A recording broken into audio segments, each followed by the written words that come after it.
Les Chants de Maldoror by le Comte de Lautréamont. Canto 4, verse 2. 2 columns, which it was not difficult, far less impossible, to take for baobabs, could be seen in the valley. Bigger than 2 pines, in fact. They were 2 huge towers.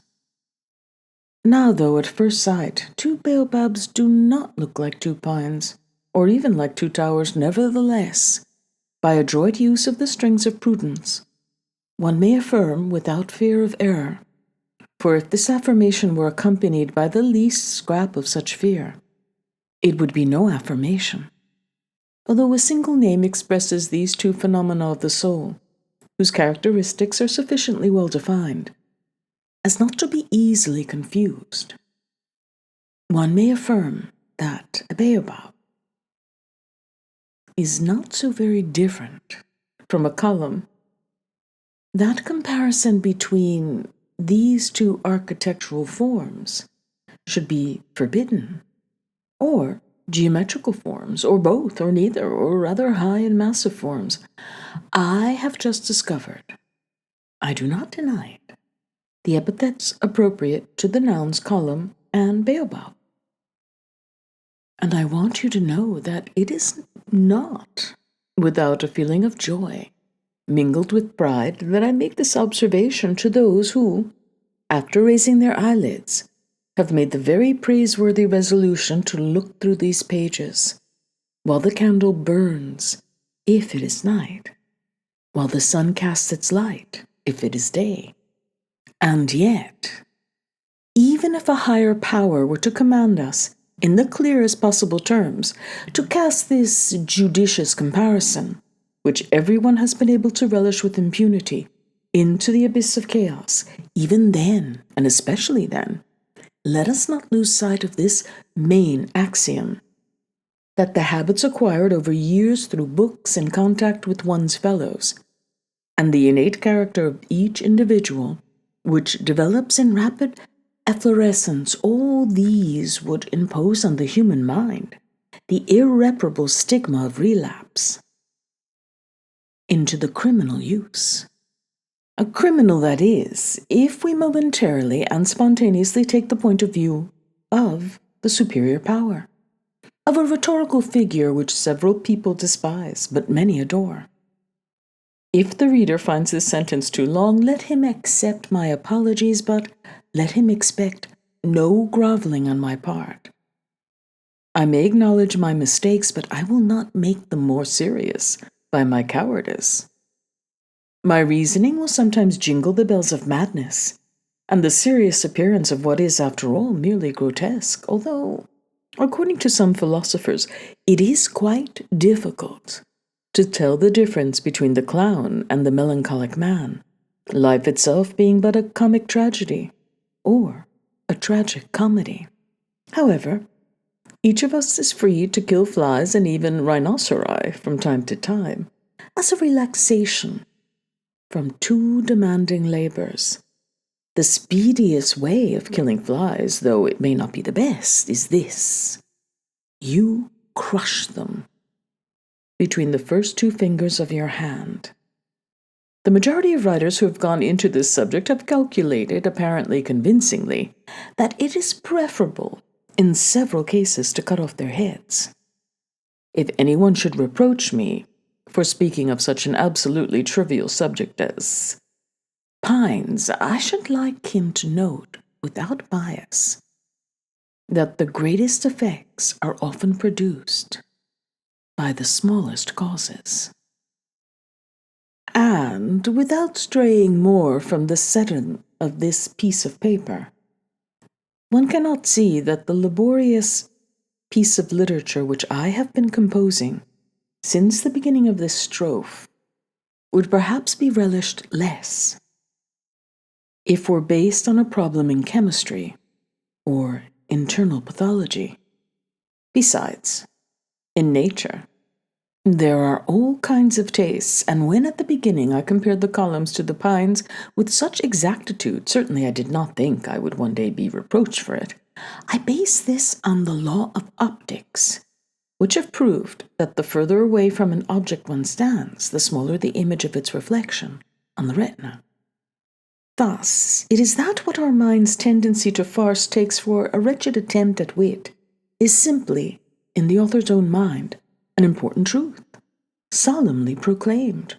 Oh, that mad philosopher who burst into laughter when he saw an ass eating a fig.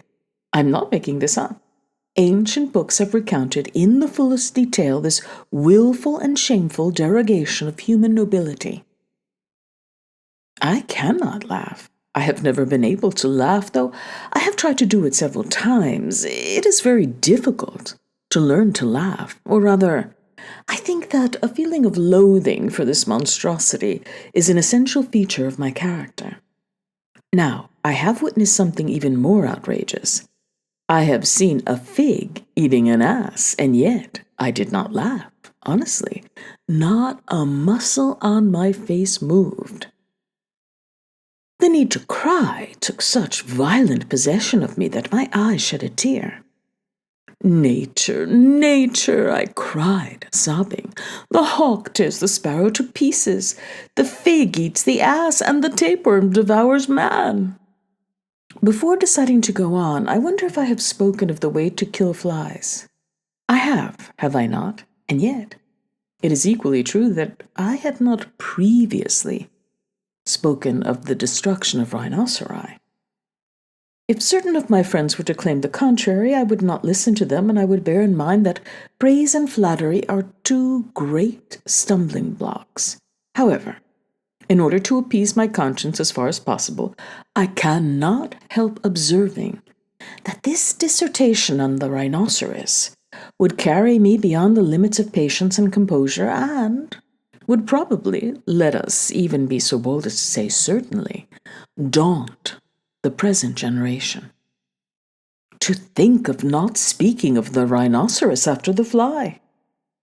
At least as a passable excuse, I ought to have mentioned, but I did not, this unpremeditated omission, which will not surprise those who have studied in depth the real and inexplicable contradictions which abide in the lobes of the human brain. Nothing is unworthy of a great and simple understanding. The least phenomenon in nature, if there is anything mysterious about it, can be an inexhaustible subject of reflection for the wise man. If someone sees an ass eating a fig, or a fig eating an ass, these two circumstances do not often occur unless it be in poetry, you may be sure that after reflecting for 2 or 3 minutes on what course to adopt, he will abandon the path of virtue and start laughing like a cock. Yet, it is not exactly proven that cocks deliberately open their mouths to imitate men and to grin anxiously. I'm applying to birds the same word grimace that we use for men. The cock does not change his nature, not because he's unable to, but because he is too proud. Teach them to read and they refuse. No parrot would go into such raptures at its own ignorant and inexcusable weakness. Oh, execrable debasement! How like a goat one looks when one laughs. The smooth calmness of the brow has disappeared and given way to enormous fish eyes which, isn't it deplorable, which start to shine like lighthouses. It will often happen that I solemnly make the most clownish statements. I do not consider this a sufficiently decisive motive for me to open my mouth wide. I cannot help laughing, you will reply. I accept this absurd explanation, but then let it be with a melancholy laugh. Laugh, but cry at the same time. If even that is impossible, urinate, but I warn you that some kind of liquid is necessary here to counteract the dryness that laughter, with its creased features, bears in its womb.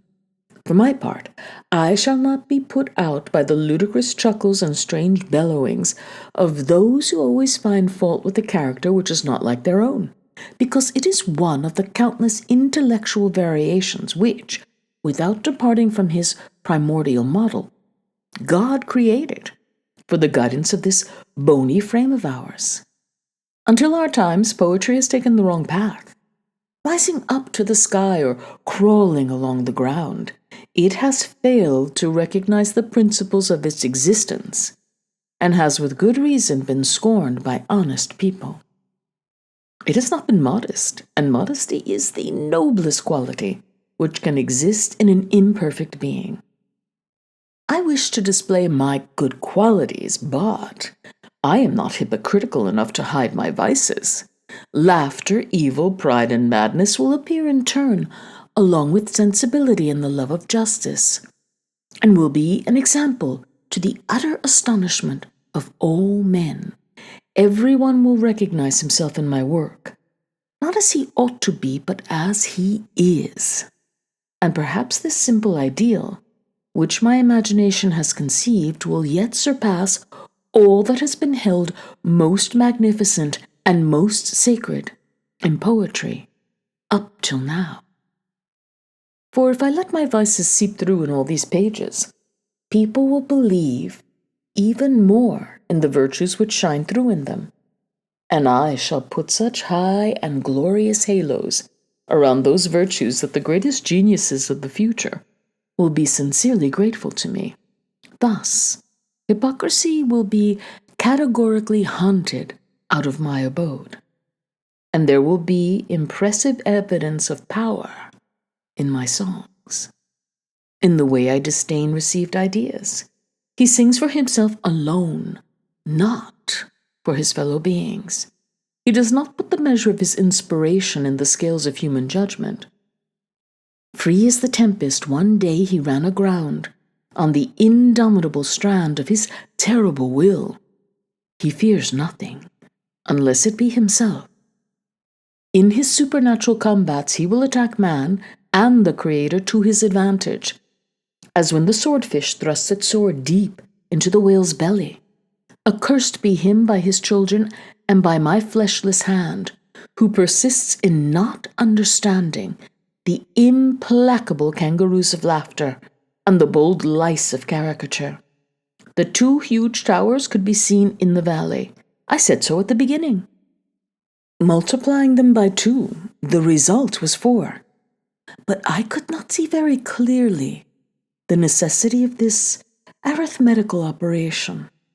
I continued on my way, my face flushed with fever, and cried out incessantly, "No, no, I cannot see very clearly the necessity of this arithmetical operation." I had heard the clanking of chains and groans of pain. May no one find it possible, when passing through that place, to multiply the towers by 2, that the result be 4. There are some who suspect that I love mankind as much as if I were its own mother, and had borne it 9 months in my perfumed womb. That is why I never go back to the valley, where 2 units of the multiplicand stand. Verse 3. A gallows rose up from the ground. A yard above the ground, a man was hanging from his hair, with his hands tied behind him. To increase his agony and make him want anything but to have his hands tied, his feet had been left to dangle freely. The skin of his brow had been so stretched by hanging that his face, condemned by the circumstances to the absence of its natural expression, looked like the stony concretion of a stalactite. For 3 days he had endured this torture. He shouted out, "Who will untie my hands? Who will untie my hair? I am dislocated by movements which only separate my head further from the root of my hair. Hunger and thirst are not the main reasons which prevent me from sleeping. It is impossible for me to live more than an hour. Someone to slit my throat with a sharpened stone." Each word was prefaced and followed by vehement shrieks. I darted from the bush behind which I was sheltering, and went towards the puppet or piece of lard hanging from the yardarm. But now 2 drunken women came dancing along from the other side. One was carrying a bag and 2 whips with ropes of lead, and the other was carrying a barrel full of pitch. and 2 paintbrushes. The graying hair of the older women blew in the wind like the tatters of a torn sail, and the legs of the other one clacked like the beating of a tunny on the deck of a ship. Their eyes shone with such a strong black flame that I did not think at first that these 2 women belonged to my species. They were laughing with such selfish unconcern, and their features were so loathsome that I did not for a moment doubt that I had before my eyes the 2 most hideous specimens of the human race. Once more, I hid behind the bush and kept quiet, like the Ancathophorus ceratocornis, which only shows its head above its nest. They were approaching with the speed of the tide. Putting my ears to the ground, the sound which I heard clearly brought me the lyrical clatter of their walk. When the 2 female orangutans arrived beneath the gallows, they sniffed the air for a few seconds. They showed by their absurd gestures the truly remarkable extent of their amazement at the result of their experiment, when they noticed that nothing had changed in these parts. The denouement of death had not, in conformity with their wishes, occurred. They had not deigned to look up to see if the mortadella was still in the same place. One of them said, "Is it possible that you are still breathing? You are hard to kill, my well-beloved husband." And as when 2 choristers in a cathedral sing the alternate verses of a psalm, the second one answered, "You do not want to die then, my gracious boy? Tell me, how have you managed, surely it was by some spell, to scare off the vultures? Your body really has got so thin, the wind blows it like a lantern." They each took a brush and tarred the hanging man's body. They each took a whip and raised their arms. I was admiring. It was absolutely impossible to do otherwise. The powerful accuracy with which the blades of metal, instead of sliding along the surface as when one is fighting a Negro and making vain efforts, as in a nightmare, to grab him by the hair, went, thanks to the pitch, right into the flesh, which was marked with furrows as deep as the bone's resistance would reasonably permit. I refrained from the temptation of taking pleasure in this excessively curious spectacle, which was less profoundly comic than one had the right to expect, and yet, despite the good resolutions I had made in advance, how could I not acknowledge the strength of these women, the muscles of their arms, their skill, which consisted in striking the most sensitive parts, will not be mentioned by me unless my ambition is to aspire to total truth. Unless, putting my lips against one another, not everyone is unaware that this is the most common manner of bringing about this pressure. I prefer to maintain a tear-swollen and mysterious silence, the painful manifestation of which would be unable to hide, not only as well as, but even better than, my words. For I do not believe I am mistaken, although one must not, at the risk of failing to comply with the most elementary rules of cleverness, deny the hypothetical possibilities of error. The baleful results caused by the rage which sets the dry metacarpi and the strong joints to work, even if one were to take the viewpoint of the implacable observer, an experienced moralist, it is almost quite important that you should know that I do not at least entirely admit this more or less fallacious restriction.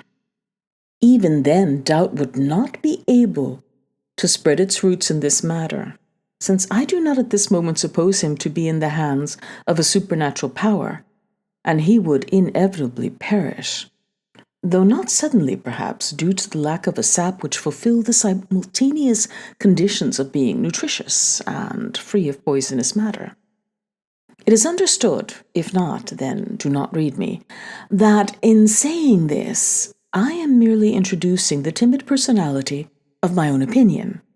Yet far be from me the thought of renouncing rights which are indisputable, and I most assuredly do not intend to take exception to this statement, in which the criterion of certitude glitters, that there is a simpler means of reaching agreement. This would consist, I express it in but a few words, which are worth more than 1,000, in not discussing anything. And this is far more difficult to put into practice than the generality of men would like to think. Discuss is the grammatical word, and many persons will find that they should not contradict what I have just set down on paper without a voluminous dossier of proofs. But the matter is significantly different, if one may allow one's instinct to use rare sagacity in the service of circumspection, when it formulates judgments which, I can assure you, would otherwise be so bold as to coast the shore of braggadocio. To close this incident, which has been deprived of its vein-stone by an act of frivolity as irremediably deplorable as it is fatally interesting, a fact which everyone will certainly attest to, once he has sounded out his most recent memories, it is good if one's faculties are in perfect equilibrium, or better, if the scale of imbecility does not outweigh by too much the scale on which the noble and magnificent attributes of reason are placed. That is to say, to be clearer, for hitherto I have merely been concise, a fact which several will not even admit because of my longueurs, which are only imaginary since they achieve their goal, which is to track down the scalpel of analysis, the fleeting appearances of truth, even in their last entrenchments. If the intellect still sufficiently predominates over the defects with which habit, education, and nature have weighed it down and choked it, it is good. I repeat for the second and last time, for by dint of repetition, one would end up in most cases by understanding each other, to return with my tail between my legs, if it is even true that I have a tail, to the dramatic subject wedged in this strophe. It is wise to drink a glass of water before I attempt to continue my work. I prefer to drink two rather than do without. Thus, when a runaway Negro is being pursued through the forest, each member of the party hangs his rifle from the bindweed, and they all meet in the shade of a thicket to quench their thirst and stay their hunger. But the halt only lasts a few seconds. The chase is eagerly taken up again, and the wild cries of the pursuers are soon heard once more. And just as oxygen is recognized by the property which it unassumingly possesses of lighting up a match, which is still flickering in places, so will the accomplishment of my duty be recognized by the haste with which I return to the matter in hand. When the two females were no longer able to hold the whip, which exhaustion forced them to drop, they wisely called of this gymnastic labor which they had been engaged in for nearly 2 hours, and withdrew with an expression of joy on their faces, which was not without menace for the future. I went towards the man who was calling out to me for help, for his loss of blood was so great that weakness prevented him from speaking, and my opinion, although I was not a doctor, was that a hemorrhage had set in his head and in his loins. And having freed his hands, I cut his hair with a pair of scissors. He told me that one evening his mother had called him into her room and ordered him to undress and spend the night in her bed, and that then, without waiting for his answer, motherhood had stripped off its clothes and had made the most indecent movements in front of him. Then he had left the room. Moreover, by his persistent refusals, he had brought upon himself the anger of his wife, who had lulled herself into the hope of a reward if she could get her husband to use his body to satisfy the old woman's passions. They had plotted and resolved to hang him from a gibbet in some unfrequented region, and there to let him perish by degrees, wretched and exposed to all kinds of dangers. It was only after numerous and serious reflections that they had at last hit upon this clever torture, which had only been brought to an end by my unhoped-for intervention. Each expression was accompanied by signs of the most heartfelt gratitude, and this was not the least merit of his confidences. I carried him to the nearest cottage, for he had just fainted, and I did not leave the ploughman until I had given them my purse that they might attend to the wounded man, and until I had made them promise to be as consistently compassionate to the poor wretch as if he were their own son. And I in turn told them what had happened and went towards the gate to set off again along the path. But after I had gone 100 yards, I came back to the hut again, and addressing its simple owners, I shouted, "No, no, do not think that surprises me." This time I went away for good, but I could not get a proper foothold. Another man might not have noticed this. The wolf no longer passes beneath the gibbet erected one day by the hands of a wife and a mother, as when his charmed imagination would take the path towards an illusory meal. When he sees that black hair blowing in the wind on the horizon, he starts, and without losing any time takes flight with incomparable speed. Should one see in this psychological phenomenon an intelligence superior to the common instinct of mammals? Without certifying or even anticipating anything, it seems to me that the animal realized what crime was. How could it fail to understand when human beings have rejected the rule of reason to such an unspeakable extent, leaving only savage vengeance in the place of this dethroned queen?